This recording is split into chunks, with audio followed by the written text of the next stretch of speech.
My name is Marcus Mitchell. I'm a missionary in Budapest, Hungary. Could you tell me about your early childhood and how God started to lay that foundation of being a missionary? Yeah. So I grew up as a military kid. My dad was in the Navy, and I was born in California.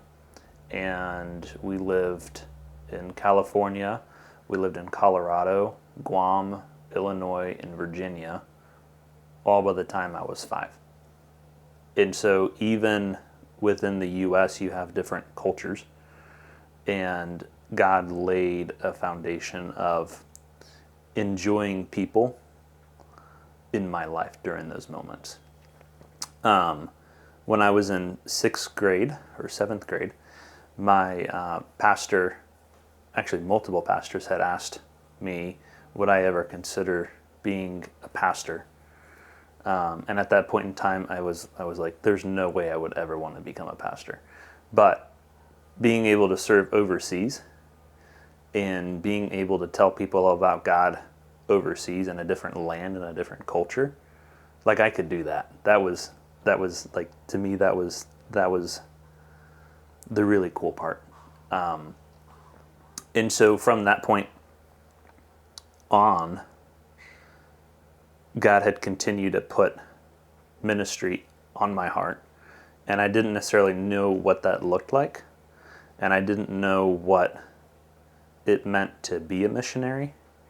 But as I got older, I learned, I was able to go on a missionary trip to North Carolina, where we were we were basically helping to build decks, and that was my first experience to missions.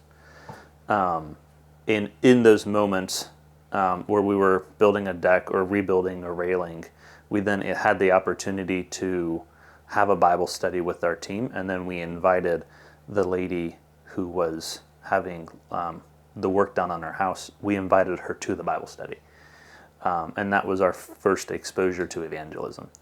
And from that point on, I was like, okay, like, I don't know how I'm going to do this, because I'm not going to school for theology. I'm not going to school to be a missionary, but I want to do this in some capacity. And so my wife, Gwen, and I, we weren't married at the time, but we actually met at a coffee shop, and we were friends for 5 years before we started dating. And in those 5 years, we talked about how cool would it be to do cross-cultural ministry in our lives, to spread God's word. And we didn't know what that looked like, obviously, because we weren't even dating. But we were like, okay, how is this gonna work? But God allowed for us to start dating, and we got married. And after we got married, we read a book called Radical by David Platt. And Platt lays it out very straightforward in there, that the Great Commission is not just for pastors and missionaries and whatnot, but it's actually for everyday believers. We're all called to the Great Commission, and it's not just an option. It's the Great Commission. It's a command. We're on orders by God to show the love of Christ to other people.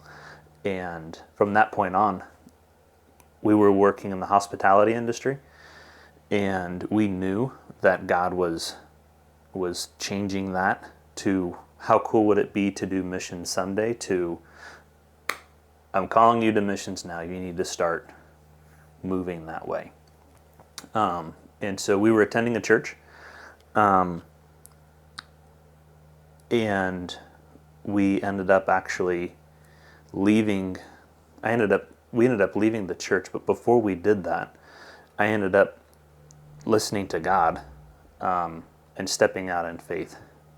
We had been asking God to provide a better job for me, and some circumstances had changed in my life, and both Gwen and I went to God separately, asking him what it was that he was going to do, what it is that he wanted us to do. And he just said, well, are you going to trust me or not? Are you going to quit, or are you going to stay working in this environment that's not good? And so on Christmas Eve of that year was my last day at the job, and I trusted that God was gonna be Jehovah Jireh, that He was gonna be the provider. And so, basically, long story short, we started supporting a missionary who was with the organization that we're with now, and God showed us, exactly what this organization was doing, their heart for discipleship and their heart for equipping and mobilizing. And so we started supporting her, and even after I quit my job, actually increased our support because because God had told us, be faithful in what I'm putting in front of you. And so within 30 days, I had a new job working for the power company here in Virginia. And we were traveling 2 hours, or I was traveling 2 hours every day, mostly on the way back because of the road construction. And I said, okay, God, what is it that we're supposed to be doing right now? Like this isn't feasible. I'm not seeing my 4-month-old son until 8 o'clock at night. And so we ended up moving down to Suffolk, Virginia, where my job was. And God introduced us to the church that eventually ended up sending us, Riverbend Church. So we heard about Riverbend Church, and we just said, okay, let's go down there. Let's check out this church. But we want to be open to the church that God wants us in. But we want to make sure that whatever church God puts us in is the church that God is going to use to equip us to go into the field. And within probably the first year, or the 6 months to the first year, our church started a Bible Institute geared towards equipping everyday believers to be able to do ministry at a quarter of the price of what they're doing at Regent University, but still some of the same professors pouring out their knowledge and their experience so that then we could be equipped. And I would say all of those steps didn't make sense at the time, but it was really cool just to see how when we were faithful to God and we were seeking for God's wisdom, God directed our path, and now we can actually look back and say, these are the steps that God ordered, and they didn't make sense at the time. But when we look back, we can look at God's faithfulness.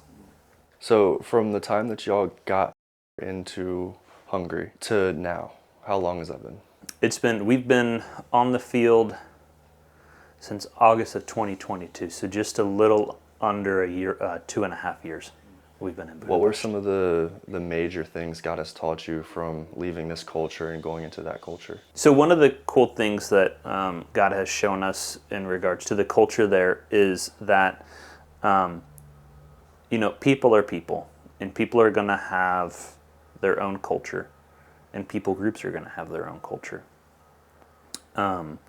And I would say that no matter where you are, something that God has taught us is that if you come in with an attitude that is humble, and one that is willing to learn, and one that is able to be vulnerable with other people, it's going to open people up. And we experienced that from the first month when we knew absolutely zero Hungarian, and the people in Hungary, not everyone speaks English. And so, in fact, a major percentage of them only speak one language. And so as we struggled through learning Hungarian and asking people, do you speak English? No. And it forced us to say, okay, we need to learn the language. But as we learned it and the people saw us struggling, it built trust way faster than just saying, you're going to speak my language or I'm not going to talk to you. And we saw that just for one instance in the local IKEA. the lady said, we asked her if she spoke English, and she said no in Hungarian. And we were like, okay. And we stumbled through it, and she was able to see that, though, and said, okay, I do know a little bit of English. This guy's struggling really hard. Let me speak what I can. And to be quite honest, she spoke perfect English. and so like that's one of the things, is that being able to be humble and vulnerable with people, rather than coming in with an attitude of I've got this, goes a lot further in building trust with other people. What were some things, as we hear in the background, your amazing family here, what are some things that you've had to go through from transferring from, English culture to Hungarian culture with a whole family unit? Yeah. So that has been difficult, but it's also been really cool to see. One of the things is, my frustrations here in the States, I could easily hide behind them. And no matter what emotion I have living in another culture, it's a lot harder for me to try to hide that. And my kids have been able to see that. And so what we've done is we've said, okay, we have to be authentic with our kids. Because if we're authentic with our kids now, then we're modeling that for them as they grow up to be teenagers and eventually adults. So that when they're teenagers, hopefully we've built enough trust with them that they're like, okay, I'm feeling depressed, or I'm feeling anxious. I need to talk to someone. I feel comfortable enough to go to my dad or my mom. Or if I'm not comfortable going to my mom and to my dad because it's something that I don't want them to know about, they can find someone that they trust, that then they can express that to them. But I would say that that's been one of the really, it's been hard, but it's something that we've been trying to model for them. With your relationship with God today, what is something that He's teaching you now? Something that He's teaching me now, I would say to be fully present wherever you are. So right now we're on what's called home leave, or furlough. So we take 2 months. So we've been in Budapest for 2 years, and we came home to raise support, to reconnect with family and friends and supporters. And while we were in Hungary, we were fully invested there. And while we're here, to be fully invested here. And so that means, yes, you still have your day-to-day work and tasks that need to be completed as your job. But then just being available to God and saying, okay, God, how is it that you want to use me to further your kingdom today? And so that's been something that we've been walking through, is just figuring out, okay, how do we do this, knowing that, God, you've called us here, but for this time that we're here in the States, let's be fully here. How would you encourage another person which God is calling to go to the mission field? Yeah, I would encourage them in spending time in prayer, spending time with God, and finding out, God, what is the burden that you're giving me? And it goes back to the Great Commission and saying, go and make disciples of all nations, baptizing them in the name of the Father and the Son and the Holy Spirit.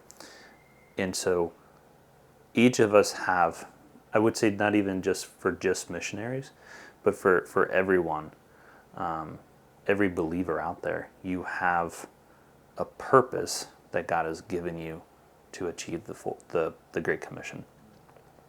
And so sometimes that starts with just a passion in your heart that God's given you.